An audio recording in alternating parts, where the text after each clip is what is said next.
सुप्रभात सज्जन श्रोते हो.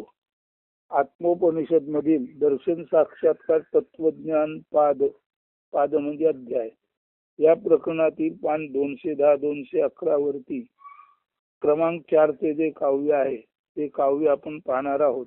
अर्थात नेहमीप्रमाणे आधी त्या काव्यात सांगितलेला आशय गद्य आशय स्पष्ट करून सांगणार आहोत. त्या काव्याचं शीर्षक आहे सर्वातीत जाणं स्वरूप सुवर्ण.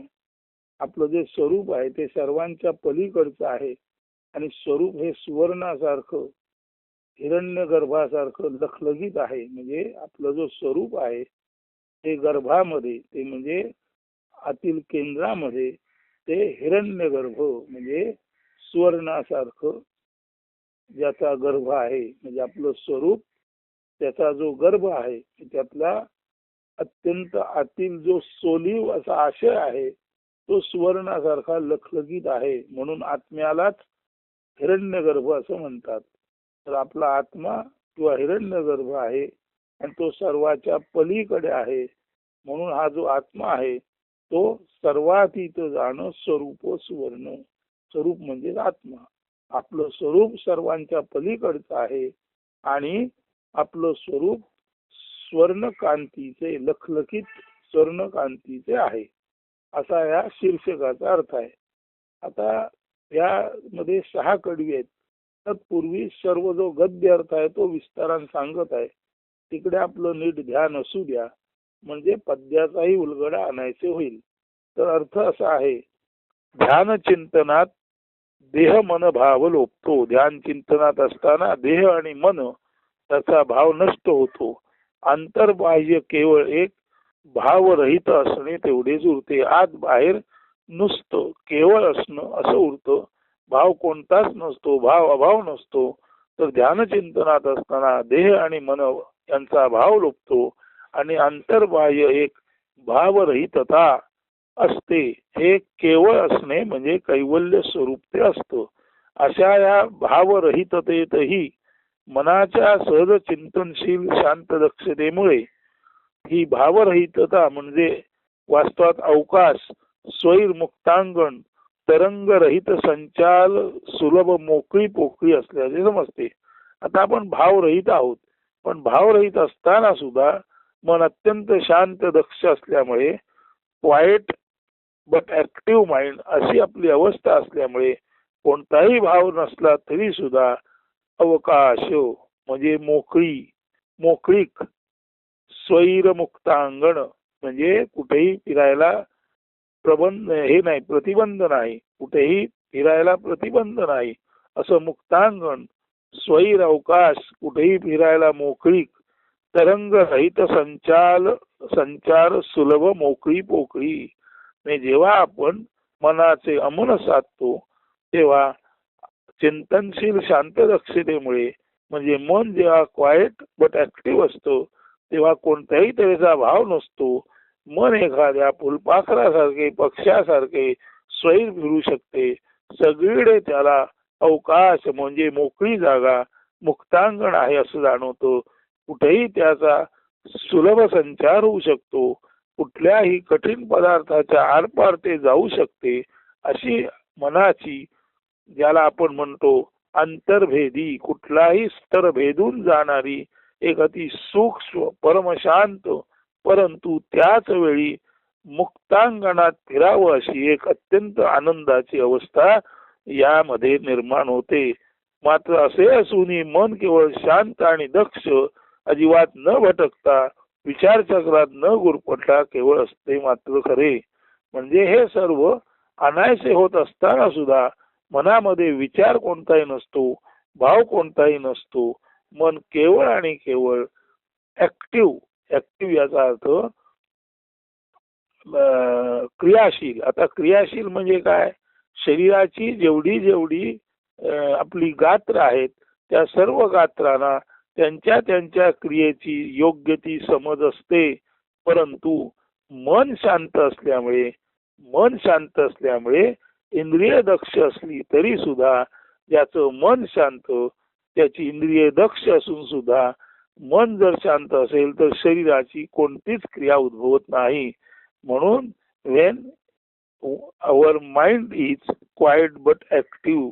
जेव्हा आपलं मन शांत असतं आणि शरीराची संपूर्ण गात्रे इंद्रिये दक्ष असतात, तेव्हा जोपर्यंत मन शांत आहे तोपर्यंत इंद्रिये दक्ष असली, इंद्रियांची क्षमता पूर्णत्वात असली तरी जोपर्यंत मन शांत तोपर्यंत इंद्रिय काही करू शकत नाहीत. म्हणून मनाचे अमन होणे हीच खऱ्या अर्थाने इंद्रियावर विजय मिळवण्याची कला आहे. असं इंद्रिय विजय मिळवणारं जे अमन असतं तेव्हा अशा अमनी अवस्थेत खरं तर मन काही करत नाही, परंतु मन काही न करता सुद्धा जसं एखादं यदृच्छेने फुलपाखरू सर्वत्र फिरावं तसं हे मनाचं फुलपाखरू किंवा हा मनाचा गरुड, ज्याला आत्ताच आपण वेगळ्या निशिदिनीमध्ये म्हटलं अलक्ष्याशी लक्षी, म्हणजे अगदी ब्रह्मापर्यंत सुद्धा हे मनपाखरू झेप घेऊ शकते. आणि इतकं असून सुद्धा भाव पातळीला विचार पातळीला ते भावरहित निर्विचार शब्दरहित असते. म्हणजे भावरहित निर्विचार शब्दरहित असून सुद्धा मन सर्वत्र स्वैर संचार करते जेव्हा ते खऱ्या अर्थाने अमन झालेले असते. म्हणून अशा मनाला किंवा अशा मनाच्या भावाला शांत दक्ष भाव म्हणतात. Active quietness of mind keeps the mind as it is, that is quiet but active. जेव्हा मन ऍक्टिव्ह क्वाइटनेस मध्ये असतं, ऍक्टिव्ह क्वाइटनेस म्हणजे जेव्हा मन पूर्ण शांततेमध्ये परिवर्तित झालेलं असतं, मन शांततेत परिवर्तित होतं तेव्हा मन अमन होतं. म्हणजे ऍक्टिव्ह क्वाइटनेस जेव्हा साधतो तेव्हा माइंड टू नो माइंड असा प्रवास होतो. आणि अशा वेळेला मनाचे अमन झालेले असते, अशा वेळेला मन परमशांत असते, इंद्रिय दक्ष असतात, परंतु मन शांत असून सुद्धा मनाच्या शांतीमुळे इंद्रिये काहीच कार्य करत नाहीत. मन शांत आणि इंद्रिय सुद्धा शांत, अशी मन इंद्रियांची शांत दक्षता असताना मन काही न करता बसल्या जागेवरून अख्ख्या ब्रह्मांडाभोवती फिरू शकते. असा एक अद्भुत चमत्कार होत असतो. दूर दूर पर्यंत सर्वत्र ज्योतिर्मयता प्रकाशमानता असल्याचे मनाला बसल्या जागीच समजते. हे समजणे नेहमीच्या डोळ्यांचे म्हणजे चर्मदृष्टीचे नसते, तर मनाच्या न मनतेमुळे जागृत झालेली ही प्रज्ञेची दृष्टी असते. म्हणजे हे जे समजतं ते अगोचर असतं. अगोचर म्हणजे असं आहे, ब्रह्माचं ज्ञान हे अगोचर आहे, नाही ते इंद्रियांना होऊ शकत नाही. परंतु जेव्हा मन शांत होतं, मनाचं मन होतं आणि इंद्रिय शांत होतात तेव्हा अदरवाईज म्हणजे तेव्हा इतर वेळी ज्याला आपण ब्रह्म अगोचर म्हणतो, इंद्रियांना न समजणारं म्हणतो, तेव्हा जर मनाचं अमन साध्य झालं असेल आणि त्या कारणाने इंद्रियही शांत झाली असतील तर अशा वेळेला जे अगोचर ब्रह्म असतं ते माणसाला जाणवू शकतं. कारण खऱ्या अर्थाने अशा वेळेला माणसाच्या मनाचे उन्मन झालेले असते. मन आपल्या मर्यादा सोडून जेव्हा आकाशात विहरत असते तेव्हा स्वाभाविकपणे आकाशातील ब्रह्माचं ज्ञान, संपूर्ण विश्वातील ब्रह्म तेजाचं ज्ञान अनायसे मनाला होऊ शकतं. म्हणून if your mind is having active quietness then you can attain the wisdom of Brahma. ज्याचं मन अमन झालेलं आहे, ज्याचं मन शांत दक्ष आलेलं आहे, त्याचं मन स्वतः काही न करता त्याला अनायसे ब्रह्मज्ञान प्राप्त होते. आणि असं ब्रह्मज्ञान प्राप्त जेव्हा होतं तेव्हा मनाचं अमन होतं आणि बुद्धीचं प्रज्ञेत म्हणजे बुद्धी द्रष्टत्वामध्ये अधिक अग्रेसर झालेली असते. मनाच्या न मनतेत बुद्धीचे रूपांतर प्रज्ञेत होते. म्हणजे सर्वसाधारण व्यवहारी संसारी बुद्धी पारलौकिकात जाऊन तिला परादृष्टी प्राप्त होते. प्रकाशलोचन म्हणजे प्रज्ञावान बुद्धी जी मानवाचे उत्तम मानवात म्हणजे संतांमध्ये परिवर्तन शक्य करते. पुढे पुढे प्रकाशही नष्ट होऊन सर्वत्र एक घनदाट महाशून्यत्वाचा भाव प्रकट होतो. ही सारी लीला मनाच्या न मनतेमुळे शून्यत्वामुळे उदयास येते. हे महाशून्य हीच आदिमाया असून तेथूनच सारे विश्व म्हणजे जीव जगत फाकते पसरते हे आपणाला समजते. तर विश्वाच्या पाठी घनदाट अंधार व तेथून आदी माया म्हणजे हे सर्व मिथ्या क्षणभंगू जग निर्मिणारी क्षमता किंवा देवता, जी या तिमिर कुळाची, जी या अंधार कुळाची अधिष्ठात्री असते. त्याचे सुस्पष्ट ज्ञान म्हणजेच विश्वनिर्मितीचा साक्षात्कार. याही पाठी अद्वय एकमेवाद्वितीय लखलखित स्वरूप शोभा अलौकिक ज्ञप्ती किंवा ज्ञान प्रकाश सद्वस्तू रूपे नांदत असते, जिला ससंवेद्यता किंवा स्वज्ञान प्राप्ती करून देणारी महाजाणीव असे म्हणतात. तीच अद्वैताची खाण असून त्या खाणीतून निघणारे स्वरूप हेच ते मूळ वाण किंवा बीज होय, ज्यामधून सर्व ब्रह्मांड जन्मास येऊन कालातीततेने स्पंदत राहते. म्हणजे स्वरूप जे सुवर्णासारखे लखलखीत असते तेच शिवतत्व होय. त्याची निर्मिती क्षमता म्हणजे प्रकृती म्हणजे तिमिर कुलाची देवता, जी हे मायावी जग निर्माण करते. ब्रह्माचे अधिष्ठान स्वरूप असल्याने ब्रह्म शाश्वत आहे, मात्र ते महाजाणीव रूपी आहे, नेहमीच्या डोळ्यांना दिसणारे नाही.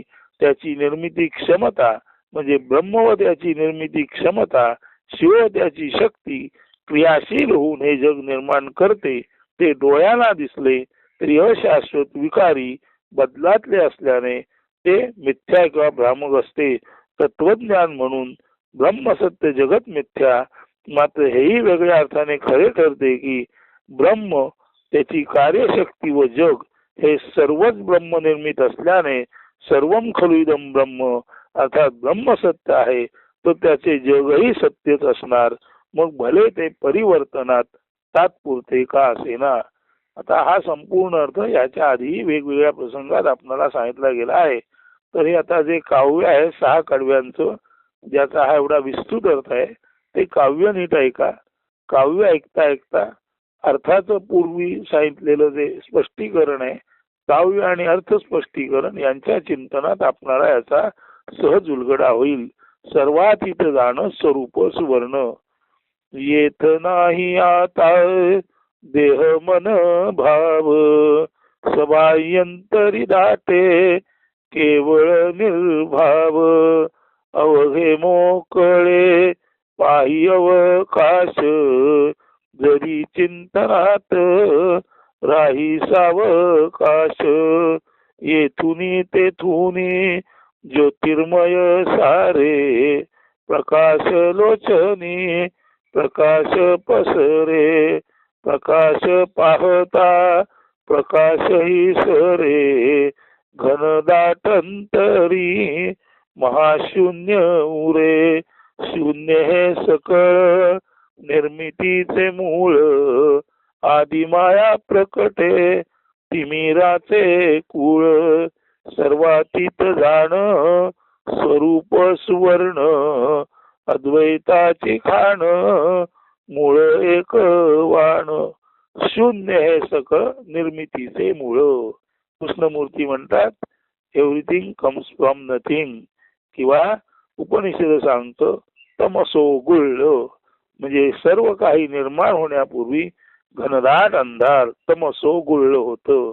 किंवा आजचं विश्व हे कृष्ण विवरातून म्हणजे ब्लॅक होल मधून आलेलं आहे असं सांगितलं जातं. तर कृष्ण विवरातून विश्व निर्माण होणं, किंवा नथिंग मधून एव्हरीथिंग येणं, किंवा तमसो गुळ मधून आजचं हे जग निर्माण येणं, या तिन्ही गोष्टी एकत्र केल्या असता इतकं निश्चित होतं की जेव्हा मनाचे नमन होते त्यावेळेला नमनावस्थेत सुरुवातीला चैतन्याचा स्तंभ दिसतो. तो चैतन्याचा स्तंभ शरीराच्या आत आणि बाहेरचं चैतन्य एकच आहे समजतो. तो पाहता पाहता त्या चैतन्य स्तंभापुढे आपली दृष्टी क्षीण होते, मनाची बुद्धीची दृष्टी नष्ट होते आणि पूर्ण अमनावस्थेमध्ये एक ज्याला आपण म्हणतो प्रचंड अंधार किंवा कृष्ण विवरासारखं आपणाला काहीतरी जाणवत असतं. आणि हे कृष्णविवर पाहता पाहताच हळूहळू प्रकाशाची निर्मिती होते.